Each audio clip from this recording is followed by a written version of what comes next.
Joy Barcoma walang farewell walk sa Miss Earth. I don't know with you guys, pero this is the same thing that they did with Celeste back in Miss Earth 2019. What the heck, Miss Earth? What are you doing? What do you think? Like,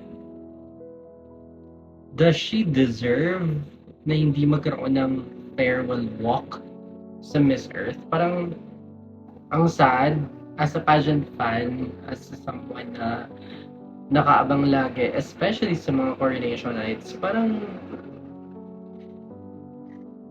I feel bad, I feel sad for Joy of Percoma.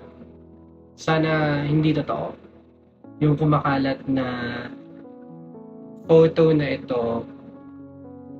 I'm not sure if this is satirical type of content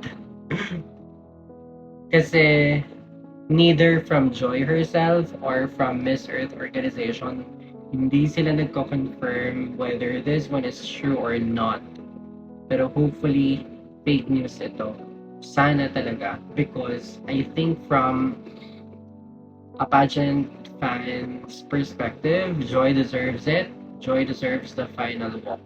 I think for me, at the end of the day, Joy deserves a proper farewell moment at Miss Earth 2020 or Miss Philippines Earth 2026. I think a reign should have a dignified closing chapter, and she deserves it. What do you think? Ang sad naman ito kung totoo to.